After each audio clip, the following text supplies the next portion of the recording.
माता की जय, भारत माता की जय, वंदे मातरम, वंदे मातरम, वंदे मातरम। नहीं किसी से भीख मांगते, हम अपना अधिकार मांगते, नहीं किसी से भीख मांगते, हम अपना अधिकार मांगते।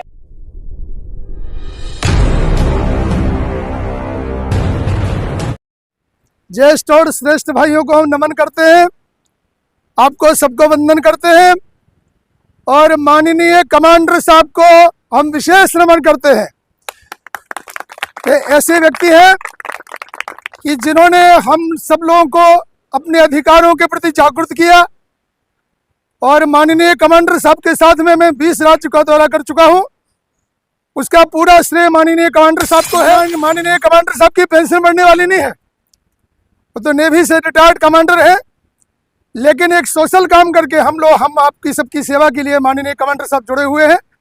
हम उनके प्रति शत शत नमन करते हैं, कृतज्ञता व्यक्त करते हैं और एक बार जोरदार तालियों के साथ हम उनका स्वागत भी करते हैं। माननीय कमांडर साहब से प्रार्थना है कि कृपा करके थोड़ा खड़ा हो जाए, इनको सबको दर्शन दे दें। और हम सब लोग जो है हमसे उम्र में छोटे हैं, हम सब लोग उन्हें शुभाशीष प्रदान करें, शुभाशीष जो है प्रदान करें। मित्रों, हमारा जो संघर्ष है ये समाज परिवर्तन की लड़ाई है, ये छोटा मोटा संघर्ष नहीं है, ये EPS 95 के समाज परिवर्तन की लड़ाई है। वो संघर्ष है और जो हमें चिन्ह दिखाई दे रहे हैं, निश्चित रूप से हम विजय सिंह को प्राप्त करेंगे। इसमें हमें बिल्कुल भी शंका कुशंका हमारे मन में नहीं रखनी चाहिए, कोई निराशा नहीं, कोई हताश नहीं। अब हमें जो है पूरी तरह से सक्रियता के साथ में ये हमारा जो संघर्ष है अंतिम चरण में है और हम 3 स्तर पे अपने संघर्ष को और तेज करेंगे। पहला है प्रचारात्मक कार्यक्रम, ध्यान सुनने वाली बात को, हमको प्रचारात्मक कि हमारी मांगे क्या है, हमारे अधिकार क्या है, कैसे प्राप्त होंगे, कहां तक आए, ये सब और जन आंदोलन इसको हमको बनाना है। ध्यान सुनने वाली बात को, अभी तक केवल हम इसमें शामिल थे, अब आज यहां से हम संकल्प लेके जाएंगे कि हमारे परिवार के साथ के लोगों को, परिवार के लोगों को इसमें जोड़ेंगे, हमारे मित्रों को जोड़ेंगे और समाज को भी इसमें हम जोड़ने की पूरी कोशिश करेंगे। तो पहली बात, ये हमारा प्रचारात्मक कार्यक्रम है, ये चालू रहेगा, इसी कार्यक्रम में चालू रहेगा। जिसको हम कहते हैं क्रिएटिव प्रोग्राम, वो भी चालू रहेगा। कुछ हमारे, अब हमने देखा, हम आपको, आप तो हमारे परिवार के हैं, बताने में कोई मतलब जो है कोई जो कोई हमको छुपाना नहीं चाहिए। आज 550 जिलों में हमारा संगठन तैयार है, लेकिन जो बचे हुए जिले हैं उनको भी हम इसी पीरियड में कवर करेंगे। पूरे भारतवर्ष से 760 750 जिलों सबको जोड़ने का कार्यक्रम हमारा शुरू रहेगा। और तीसरी एक और बात कि हमारा जो संघर्षात्मक कार्यक्रम है उसको भी हम जारी रखेंगे, संघर्ष भी हमको करना है। ये तीनों कार्यक्रम जो है शुरू करने का, साथ साथ चलाने का, हमको यहाँ से संघर्ष लेके, हमको यहाँ से संकल्प लेके जाना है। दूसरी बात कि संकल्प कभी किसी के अधूरे नहीं रहते हैं और वायदे कभी किसी के पूरे नहीं होते हैं। ध्यान सुनो वाली बात को, सरकार हमें वायदा दे रही है, लेकिन हमारा संकल्प है कि हम हमारे संकल्प को पूरा करके ही रहेंगे। इसके लिए हमें कोई भी बलिदान देना पड़े तो उसके लिए हमारी सबकी तैयारी होनी चाहिए। और पेंशनर से देखिए, हम आपको स्पष्ट कर दें, जो हमारे वृद्ध पेंशनर्स भाई हैं, जो चल नहीं सकते हैं, जो पलंग पे पड़े हुए हैं, उन सब के लिए हम लड़ाई लड़ रहे हैं। हम सभी जो है दिल्ली के भाइयों को, विशेष करके हमारे बहुगुणा जी को, BS राणा जी को, पूरी टीम को, आप सब दिल्ली के भाई आधा घंटे कॉल के ऊपर आ गए। हमको तो लगा कि बताइए, हमने कमांडर साहब से कहा सर थोड़ा समय दीजिए, उन्होंने कहा नहीं, आज जो है हम कम से कम समय में लोगों को बुलाने की कोशिश करेंगे। आधा घंटे पहले कमांडर साहब ने फोन किया और आप सब लोग जो है आधा घंटे के टाइम में बधाई के पात्र हैं। हम सबके प्रति एक बार फिर कृतज्ञता व्यक्त करते हैं। 2-3 मुद्दे हैं बहुत महत्वपूर्ण। कुछ लोग पूछते हैं कि भाई आपका पैसा कितना जमा है। हम आपको बता देना चाहते हैं, सबको पता है तो भी बता देना चाहते हैं। कि पहले एम्प्लॉय फैमिली पेंशन स्कीम थी, इस स्कीम में 1.16 हमारा डिडक्शन कटता था, इतनी सरकार डालती थी, इतना ही मालक डालता था, और ये सबका सब जो है employ pension family pension scheme में चले जाता था। जब 1995 में स्कीम बनी तो वो पूरा का पूरा पैसा इस स्कीम में डाइवर्ट हो गया। अब उस समय कितने रुपए कटते होंगे? अगर 35 रुपए भी उस समय कटे होंगे तो इसका अगर सोने के भाव से मूल्यांकन किया जाए तो कितना होना चाहिए? तो भाई हमारा तो पैसा कटे नहीं है, बहुत कम कटा हुआ है। लेकिन 1978 में हमने जो पैसा हमारा कटवाया है एम्प्लॉय फैमिली पेंशन स्कीम में, उसकी आज की कीमत कितनी है? उसके 100 रुपए की कीमत 100 रुपए थोड़ी रहेगी यार। तो 1995 स्कीम बनी, पूरा पैसा उसमें डाइवर्ट हो गया। इसके बाद में सरकार के नियमों के अधीन हम सबने 470 रुपए, 541, 1250 रुपए पेंशन फंड में जमा कराई। इसका मूल्यांकन जो कमांडर साहब कहते हैं वो कम से कम 15 से 20 लाख रुपए है ही। और 2008 में अब तो सबको पता है कि पूंजी का वापसी का प्रावधान सरकार की वापसी मिलती है, ना उसके ऊपर कोई ब्याज मिलता है और ना महंगाई होता है। अब इतना जो है सरकार कहती है कि हम प्रगति कर रहे हैं, हमारा राष्ट्र प्रगति कर रहा है, लेकिन यह बात निश्चित रूप से है कि ये पेंशन के मामले में A to Z काम किया होगा, लेकिन पेंशन के मामले में पी फॉर पेंशन, इसमें हमारा EPS पेंशनर्स का शोषण हुआ है, इसमें किसी प्रकार की हमारी अधोगति हुई है, इसमें किसी प्रकार ने कोई मदद करने की कोशिश नहीं की। माननीय प्रधानमंत्री जी ने करुणा के भाव से 1000 रुपए हमारी पेंशन कर दी, लोग बहुत खुश हुए। लेकिन जो मुनीम जी बैठा हुआ है EPFO, उसने तुरंत कैंची चला दी। और कैंची क्या चलाई कि जो 12 महीने के एवरेज पे हमें पेंशन मिलती थी उसको 60 महीने का एवरेज कर दिया, तो हमारी पेंशन 30 से 40% कम हो गई। तो हमको क्या फायदा मिला भाई? और आज भी करीब 36 से 37 लाख लोगों को 1000 रुपए पेंशन मिल नहीं रही है। जो हमने अनुभव किया, जो हमने देखा कि EPFO, हम आपको वास्तविक बात बताना चाहते हैं, EPFO मोदी सरकार की प्रशंसक नहीं है। मोदी सरकार जी से अच्छे काम नहीं करवाना चाहती है वो। यही चाहे आप जो है सुप्रीम कोर्ट का डिसीजन का देख लीजिए। सुप्रीम कोर्ट का पहले इस स्कीम में प्रावधान था कि उच्च पेंशन सबको दी जाएगी, जो अगर उच्च हायर एक्चुअल सैलरी के ऊपर अगर अपना डिडक्शन कराए तो उसको एक्चुअल उच्च पेंशन मिलेगी। लेकिन जो है पेंशन नहीं दी जा रही थी, लोग बेचारे कोर्ट में जाते रहे और EPFO उनको पेंशन देता रहा। 4/10/2016 का जजमेंट आया, उन्होंने कहा कि सबको देना चाहिए। देखिए ध्यान सुनने वाली बात को, एक बहुत महत्वपूर्ण मुद्दा है। और मुझे याद है कि 23/5/2017 को श्रम मंत्री जी ने संसद में कहा था कि सुप्रीम कोर्ट के निर्णय के हिसाब से अनुसार हम उच्च पेंशन आपको सबको देंगे। 23/3/2017 को सर्कुलर निकला, लेकिन ध्यान सुनिए, इसके बाद में सर्कुलर एक बड़े अधिकारी ने निकाला EPFO के, लेकिन एक नालायक अधिकारी ने, असंवेदनशील अधिकारी ने, उसने क्या किया, 31/5/2017 की इंटीरियम एडवाइजरी निकाल दी और उसके ऊपर रोक लगा दी। और रोक लगाने के बाद में फिर ये मामला उलझ गया, फिर बेचारे फिर कोर्ट में चले गए, लोग कोर्ट में फिर चले गए।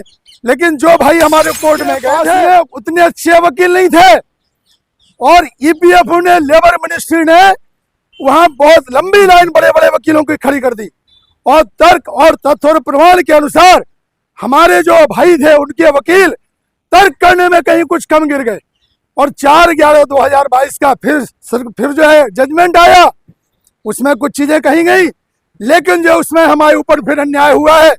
4/10/2016 के जजमेंट के अनुसार ही निर्णय होना चाहिए था, लेकिन अब EPFO उसका मिस इंटरप्रिटेशन कर रहा है, इसलिए जो है वो मामला भी अधर में लटका हुआ है। हायर पेंशन अभी तक किसी को नहीं मिली है, ये बड़े दुख की बात है। तो वो भी हमारे लिए मुद्दा है कि 7,500 प्लस DA हमको मिलना चाहिए। 7,500 क्यों मिलना चाहिए? क्योंकि हमारे पास में माननीय कमांडर साहब के पास में जो हमारी फाइनेंस की लीगल टीम है, उन्होंने सिद्ध कर दिया है कि ये जो ब्याज है जो भारत सरकार को ईपीएफओ को ब्याज मिलता है उस 7,500 रुपए प्लस डीए दिए जा सकते हैं। इन लोगों ने, हरामखोरों ने हमारा मूल तो खा लिया ब्याज से, लेकिन दुख की बात यह है कि आज ब्याज भी सरकार देने को तैयार नहीं है। तो सबसे महत्वपूर्ण बात कि हमको 7,500 प्लस डीए और सुप्रीम कोर्ट के जजमेंट के अनुसार उसका मिस इंटरप्रिटेशन ना किया जाए, उस जजमेंट की सही व्याख्या की जाए और हमारे जो भाई चाहते हैं उनको हायर पेंशन दे दी जाए। इसके बाद में एक और बहुत महत्वपूर्ण बात है, अगर ईपीएफओ को लगता है, ईपीएफओ ने क्या किया, एक भूत बना दिया कि हायर पेंशन में बहुत पैसा चला जाएगा।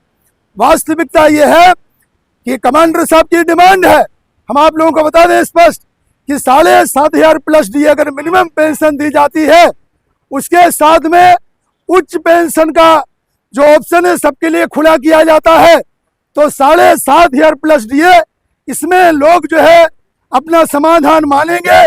हायर पेंशन के लिए अप्लाई करने वालों की संख्या बहुत कम रहेगी। और हायर पेंशन के बारे में एक और है, माननीय कमांडर साहब चाहते कर दिया है, जो हमको सरकार को भरना है और सरकार जो हमको एरियर्स देगी उसकी बुक एडजस्टमेंट की जाए, लेकिन ईपीएफओ वही भी मानने को लिए तैयार नहीं है। इसलिए मित्रों, हमारा संघर्ष ईपीएफओ से है, जिसके पास में हमारा पैसा जमा है। हमारा संघर्ष, ध्यान सुनिए हमारी बात को, हमारा संघर्ष उन नक्सलाइट अधिकारियों से है कि जो मोदी सरकार को प्रसिद्ध नहीं होने दे रहे हैं, वो बीच में टांग आल के बैठे लगा के बैठे हुए हैं, उनके विरोध में है। और साथ में उन सांसद महोदयों की से भी है कि जो हमारी बात नहीं उठा रहे हैं, जो मौन बैठे हुए हैं, कुछ बोलने को तैयार नहीं है। उनके लिए तो हम संदेश देने वाले हैं, क्या देने वाले कि मोदी जी से बैर नहीं और सांसद जी आपकी खैर नहीं। ये माना नारा जो है यहाँ से हम लेके जाएंगे। क्यों? क्योंकि मोदी जी बार बार कह रहे हैं। मुझे याद है माननीय कमांडर साहब के साथ में हम पहली बार गए थे, तो उन्होंने स्पष्ट कहा था कि हेमा जी आपने बहुत अच्छा काम किया है, आप इन वृद्ध लोगों को मेरे पास लेके आई हैं और मैं आपका प्रधान सेवक हूँ, आपका काम जरूर करूंगा। मोदी जी ने फिर बुलाया, तो सवाल यह है कि अगर मोदी जी को हमारा काम नहीं करना होता था तो हमें बुलाते भी नहीं थे, हमें क्यों बुलाते थे? लेकिन जब 2 बार बुलाया हुआ है, इसका मतलब हमारा काम जरूर होगा। अब रहा सवाल ये कि क्यों नहीं हो रहा है, उसमें 2-3 चीजें हम आपको स्पष्ट कर दें, बहुत महत्वपूर्ण चीजें हैं। पहली बात, मुझे ऐसा लग रहा है कि सरकार को लग रहा है कि इनके पास में वोट बैंक नहीं है, लेकिन हमारे पास में बहुत बड़ा वोट बैंक है।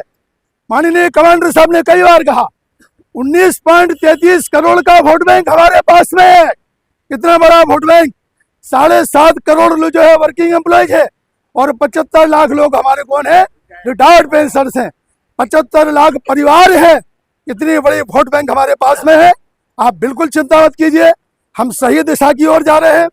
संवेदनशील सरकार ने, बीजेपी सरकार ने इस मुद्दे को उठाया था, हो सकता है किसी कारणवश नहीं काम कर सकी हो, इसलिए जो है बार बार कमांडर साहब कह रहे हैं कि आप अपना आश्वासन पूरा कीजिए, आप अपना वचन निभाइए और हम सबको जो है अच्छी पेंशन दे दीजिए। हमारी मांगों को मेडिकल सुविधा सहित तुरंत हमारी मांग को पूरा कर दीजिए। इसलिए हमने एक प्रोग्राम बनाया है, वो प्रोग्राम के ऊपर हम चलेंगे। हमारा संघर्ष, उसका संकल्प यहीं से शुरू होता है और इसीलिए माननीय कमांडर साहब यहाँ आप लोगों के बीच में आए हैं, क्योंकि दिल्ली तो हमारा आधार है, दिल्ली तो हमारा दिल है। इसलिए माननीय कमांडर साहब यहाँ आए हैं। अब कमांडर साहब से हम प्रार्थना करेंगे कि आपको मार्गदर्शन करें, इसके बाद में आगे की जो हमारी योजना है वो हम तैयार करेंगे। माननीय कमांडर साहब से प्रार्थना है कि वो हम सबको, वो हमें पद से हमें सब में बड़े हैं, उन्होंने बहुत त्याग किया है, उनकी तपस्या है। हम प्रार्थना करते हैं मार्गदर्शन करें और थोड़ा सा आगे के बारे में हमें बताएं। और एक और अंतिम बात आपको बता दें, आप बिल्कुल भी, हमारे सभी पर्याय खुले हैं। लोग कहते हैं कि भाई आप लोग राजकीय क्षेत्र में जाएंगे क्या? अरे हम तो राजा बनाने वाले लोग हैं, हमें राजा नहीं बनना है, लेकिन राजा बनाने वालों की फौज हमारे पास में है, जो आपको राजा बनाएगी, जो आपको गद्दी में बैठाएगी। और हमारे पास में बड़े पत्थर भी है।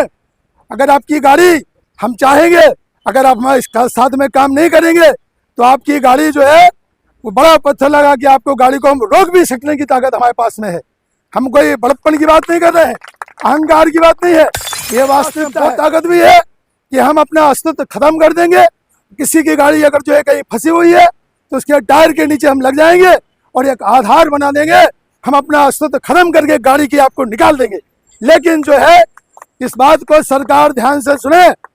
आप हमें सब जो है हमारे टीवी चैनल के जो भाई हैं, जो हमारी बेटियां हैं, हम आप सबको बहुत बहुत आशीर्वाद देते हैं और आपको बताते हैं इसी भूमि से आने वाले समय में आप सबका भविष्य, जो वृद्धों की बात कर रहे हैं, उनका सबका भविष्य उज्जवल है।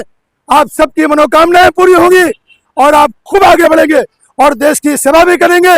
ऐसा बताते हैं कि जो व्यक्ति किसी को मेहंदी रचाता है उसके हाथ जो है अपने आप मेहंदी से रच जाते हैं।